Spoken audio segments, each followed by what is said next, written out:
então a Lucas capítulo 13. Pegue sua Bíblia, Lucas capítulo 13, versículo 10.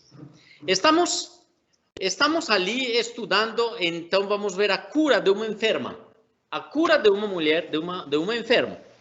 Mas vamos ver que Jesus, quando ele pregava, Jesus, quando ele ensinava, Jesus, quando ele libertava, nós vemos ali as funções, ou melhor, o que Jesus estava fazendo, o que Jesus estava ensinando, o que Jesus estava falando. Eram três coisas.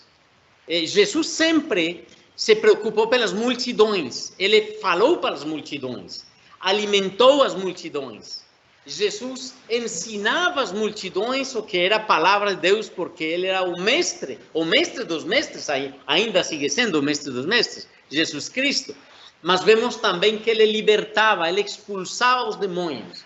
Então, quando nós vemos Jesus na ação, atuando, fazendo, vemos aqui em Lucas capítulo 13, versículo 10, como ele se preocupava pelas pessoas. Jesus se preocupa pelas pessoas. Jesus se preocupa por você. Jesus se preocupa por mim. E vamos ler então desde o versículo 10. Diz: ora, ensinava Jesus no sábado numa das sinagogas. E veio ali uma mulher possessa de um espírito de enfermidade. Havia já 18 anos, andava ela encurvada, sem de modo algum poder endireitar-se.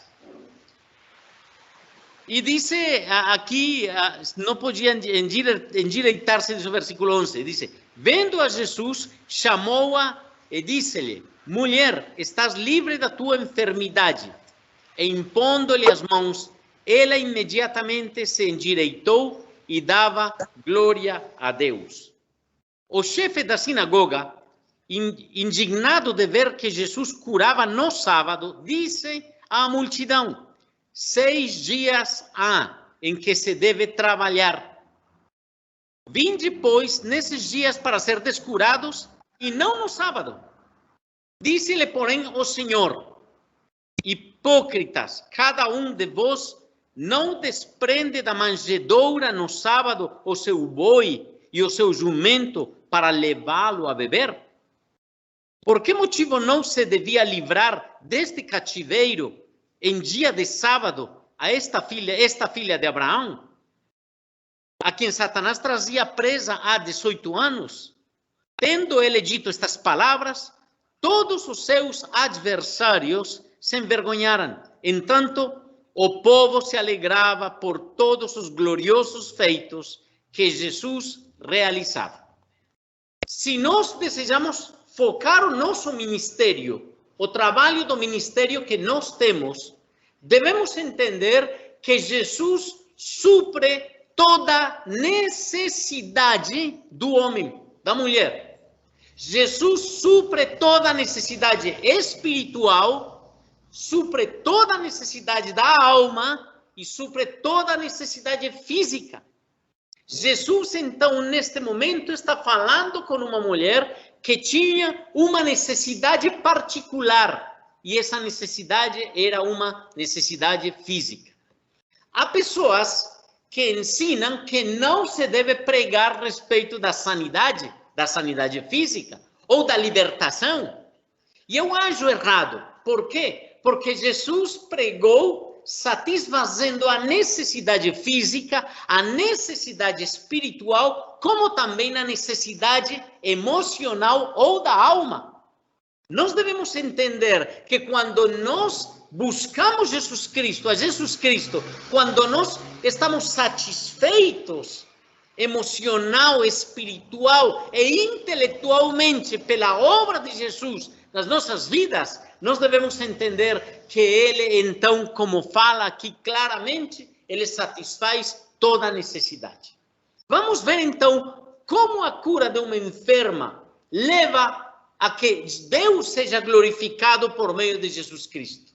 Jesus glorifica ao Pai, e esse foi o ensinamento que ele trouxe para nos mostrar ao Pai, ao Deus Pai. Os judeus conheciam ao Deus Todo-Poderoso em glória. Os judeus falavam e conheciam o Espírito Santo, porque, obviamente, conheciam o Espírito Santo. Mas não conheciam a Deus como Pai, sino como Criador. E quando falamos do Pai, do Deus mesmo, estamos vendo um Jesus, o Jesus, que primeiro fala, e fala claramente no versículo 10, ensinava Jesus no sábado. E ali a Bíblia marca um dia em especial, sábado. Por que o dia em especial? Porque, de acordo à lei, ali em Éxodo capítulo 20, a lei diz que devemos guardar o dia sábado. Mas lembremos que Jesus falou, o dia sábado é para o homem, ou o homem é para o dia sábado. E nós devemos ter muito claro que Jesus começou a curar, sarar, multiplicar. Ele fez muitos milagres no dia sábado. Por quê? Porque o dia sábado é para glorificar a Deus. Então, toda atividade que eu possa realizar para glorificar a Deus, o dia sábado, bem ótimo esse dia, esse momento. Como o dia de hoje, estamos reunidos aqui para quê? Para glorificar a Deus, para exaltar a Deus. E Jesus ensinava no dia sábado numa das sinagogas, assim como estamos reunidos hoje. As sinagogas se enchiam de gente, de pessoas, e ali então glorificavam a Deus nesse dia. Mas disse aí, e veio ali uma mulher possessa de um espírito de enfermidade. Um espírito de enfermidade. Nós devemos entender as áreas do nosso ser. Os espíritos atuam na vida do homem e da mulher, atrapalhando sua plenitude em Deus.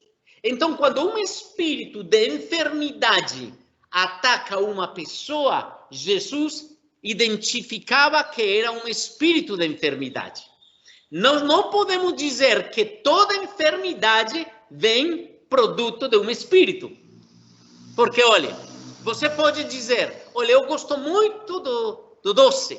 E você come doce e estraga seu corpo, dana seu corpo. Isso não é produto de um espírito, é causa da sua vontade, da sua, da vontade que você tem de comer e não parar. Então você não pode jogar a culpa que é sobre um espírito. E assim qualquer enfermidade. Mas há espíritos de enfermidade. Há espíritos que vêm de geração em geração e você pode identificar quais são esses espíritos de geração em geração. Porque você tem, porque seus pais têm, algum dos seus pais, porque seus avós têm essas enfermidades, porque seu bisavô também, ou primos, tios, têm a mesma enfermidade. Isso é um espírito de enfermidade que vem de geração em geração. E nós conhecemos muito bem isso. Jesus, neste momento, a ele veio uma mulher possessa de um espírito de enfermidade que há 18 anos andava ela encurvada. 18 anos. Quanto tempo leva você com a sua enfermidade? Quanto tempo leva você com o seu problema? Quanto tempo leva você com essa situação? Ela levava 18 anos sofrendo. 18 anos, talvez buscando uma saída da enfermidade. Mas veja o que Jesus fala para ela. E então, disse, vendo a Jesus, chamou-a e disse-lhe, mulher, estás livre da tua enfermidade. Algo particular que eu vejo em todos os milagres que Jesus fez. Você não vê Jesus pedindo ao Pai que traga sanidade para a mulher, para o homem, para situações. Não. Jesus dá uma ordem. E veja como Jesus disse, mulher, estás livre da tua enfermidade. Isso quer dizer que Jesus, com todo o seu poder, ele simplesmente dá a ordem, como quando, no princípio, criou Deus os céus e a terra, e disse, haja luz. Ele deu a ordem do milagre, a ordem pela fé. Lembre que a fé é o que atua na vida dos filhos de Deus. E sem fé é impossível agradar a Deus. Sem fé é impossível agradar a Deus. E então aqui diz, e Jesus faz uma coisa a mais. E impondo-lhe as mãos, ela imediatamente se endireitou e dava glória a Deus. Jesus impõe as mãos sobre a mulher. Coloca a mão sobre a mulher. Sabe o que é isto? Pôr a mão na cabeça de uma pessoa. Isso quer dizer que há uma autoridade sobre mim. Você sabe por que os judeus colocam a kippah? É porque eles reconhecem que acima deles há uma autoridade que é Deus. Quando Jesus põe a mão sobre a mulher, impõe as mãos sobre ela, está dizendo que sobre ela há uma autoridade que declara sanidade na vida dela. E declara essa sanidade dizendo, e como diz o versículo 13, impondo-lhe as mãos, ela imediatamente se endireitou e dava glória a Deus. Veja como o milagre acontece, não somente de palavras, sino de ação. A palavra é dita, a ação também se dá. Jesus impõe as mãos, mas não é, digamos, que a fórmula de Jesus Cristo. Você vê Jesus Cristo, que em muitas oportunidades também, ele não impôs as mãos sobre alguém. Jesus não colocava as mãos em muitos.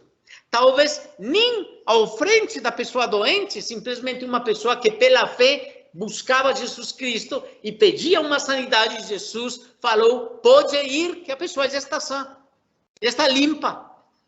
Jesus, em outras oportunidades, ele jogou saliva no chão, fez um barro e colocou nos olhos e nos ouvidos. E a pessoa recebeu sanidade. Em outras oportunidades, não tocou neles. Ou seja, as estratégias de Deus são diversas. Eu não posso enmarcar a Deus em que deve ser assim e ponto. Não. Com Deus as coisas não estão estruturadas. Com Deus as coisas não estão já feitas. As coisas Deus forma, Deus cria novas maneiras, Deus cria novas formas para chegar a ver o milagre. E foi com esta mulher onde ele impõe as mãos. Mas vejamos então, não somente é Jesus fazendo um milagre, senão também vemos aqui a reação dos fariseus, onde dizem eles, o chefe da sinagoga, versículo 14, indignado de ver que Jesus curava no sábado, disse à multidão, 6 dias há em que se deve trabalhar. Vinde, pois, nesses dias para ser descurados e não no sábado. Vemos então que no meio de uma cura, de uma sanidade, sempre aparecem pessoas que desejam fazer as coisas com o molde delas, com a maneira delas. Porque esse chefe da sinagoga disse, mas 6 dias, em 6 dias se pode trabalhar. Para ele, o trabalho era curar. Para este homem, ele enxergava Jesus e o trabalho de Jesus como curar, mas não. Esse é o estilo de vida, a norma de vida, a forma como Jesus vivia a plenitude do Espírito. Curando, sarando e fazia por amor. Entregava por amor, dava por amor, fazia com amor. E vemos então que aqui ele diz, indignado de ver Jesus que curava no sábado. Há pessoas que dizem, não, mas é que você não pode fazê-lo assim. Você não pode orar desse jeito. Você não pode impor as mãos. Ou você não pode orar declarando a sanidade. Jesus falou que nós poderíamos fazer ainda coisas maiores das que ele fez. E ele entregou e delegou a autoridade aos 70 na primeira instância, aos 12 na primeira instância, depois aos 70. E depois ele ordenou para todos os cristãos, ide e fazei discípulos a todas as nações, batizando-os em nome do Pai, do Filho e do Espírito Santo, sarando toda doença, expulsando todo demônio. Então, estamos aqui. E estamos aqui buscando a presença de Deus, buscando a glória de Deus. E como diz a palavra de Deus, Jesus então, disse o Senhor, hipócritas, cada um de vós não desprende da manjedoura no sábado o seu boi e o seu jumento para levá-lo a beber.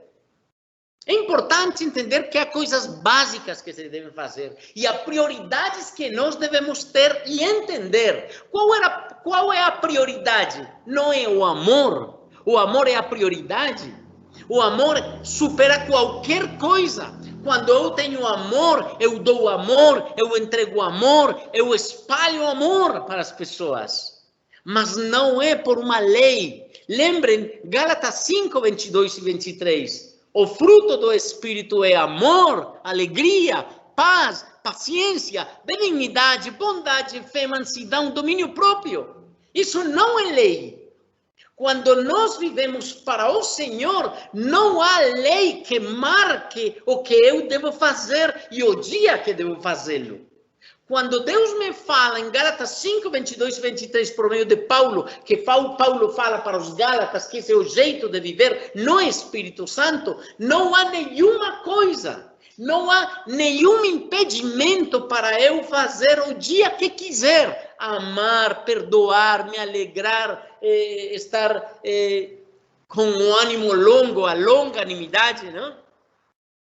O domínio próprio, são coisas que não têm um dia específico. E este homem está buscando em Jesus a queda de Jesus, porque era um mestre da lei, e então ele queria atacar Jesus porque estava sarando o sábado. Não importa a enfermidade que você tenha, não importa o problema que você tenha, não importa a necessidade física, emocional, espiritual que você tenha. Deus quer providenciar para você o que necessita para que a glória seja para Ele.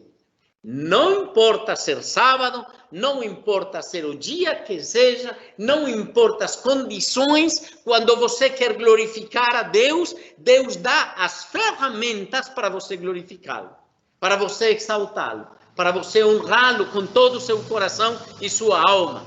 E então Jesus aqui disse, por que motivo não se devia livrar desse cativeiro em dia sábado?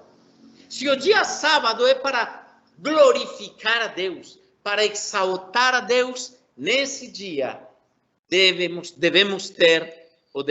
estar livres do cativeiro. Agora, diz, tendo ele dito estas palavras, todos os seus adversários se envergonharam. Há uma coisa, quando você busca a glória do Senhor, quando você busca que o nome do Senhor seja glorificado, honrado, enaltecido, podem buscar sua queda, podem buscar que você caia, que você erre, que você faça o que fazer. Muitas vezes as pessoas desejam buscar seu fracasso. Mas se Deus está com você e você busca a glória do Senhor, o Senhor vai levantar você, o Senhor vai erguer você e você poderá glorificar a Deus com sua alma, sua mente, seu coração, com todas as suas forças, como diz o primeiro mandamento. É necessário que você compreenda neste dia, neste momento, como é que Deus faz, como é que Deus traz sanidade. Como é que Deus traz milagres? Como é que Deus traz ao coração do homem a paz, a bênção que somente Ele pode dar? Pela sua palavra. A palavra dita por Jesus. A palavra que se expressa desde a mesma Bíblia às nossas vidas. Essa palavra é a força nossa. Essa palavra é o sustento nosso. Essa palavra é a que enche o nosso coração e desafia a nossa alma para continuar buscando a glória, honor, honra, exaltação do nosso Deus. É necessário que possamos abrir os nossos olhos, que possamos entender, que possamos compreender que não é pelo dia, não é pela enfermidade, porque se é um espírito de enfermidade, o espírito deve ser expulso, deve ser jogado fora, deve ser atado. e o Espírito Santo atará esse espírito, levará até a presença do Senhor e a pessoa ficará livre, totalmente livre. Eu tenho visto milagres, eu tenho visto o poder do Senhor quando situações pessoais, situações emocionais, quando situações espirituais ainda são controladas pelo Espírito Santo de Deus, e Deus então glorifica ao Pai, exalta ao Pai, honra ao Pai. Quando eu conheço a palavra de Deus, quando eu conheço a doutrina, o que Deus ensina na sua palavra para mim, o que Deus ensina para o meu benefício, o que Deus ensina para eu também me submeter a Cristo Jesus, porque não é somente buscar a Deus para que Ele me dê, não é somente buscar a Deus para receber a sanidade de Deus. Não é somente buscar a Deus porque eu quero me endireitar. Talvez endireitar. Esta mulher não podia caminhar. E Deus endireitou, Jesus endireitou ela. Mas há situações na vida de você que precisam endireitar. Há situações na vida nossa que necessitamos que Deus traça o caminho correto, ou o caminho reto, melhor, o caminho que eu devo seguir e eu devo caminhar por ali. É necessário entender que Jesus está disposto. E Jesus está disposto agora. Você está disposto. Você está disposta. Se você quer ver os milagres do Senhor, devemos ter fé. E a fé é ação. A fé é poder dizer, como Jesus, neste caso, se Jesus quisesse sarar seu problema, sarar sua situação, solucionar seu problema, e Ele quer impor as mãos sobre você, cadê você para impor as mãos? Não está aqui. Talvez alguns poderiam estar aqui. Outros, porque moram muito longe, obviamente não estão aqui. Deus conhece cada coração. Mas eu convido que pela fé e pelo agir, você venha. Volte à igreja. Venha à igreja. E possamos juntos glorificar em comunidade ao Senhor. Com distanciamento, como estamos nesta tarde. Mas que seja para glorificar, honrar e exaltar ao Deus dos céus, ao Deus Santo, ao Deus glorioso. Você quer ver a sanidade então? Você quer ver que o Senhor, como disse, mulher, estás livre da tua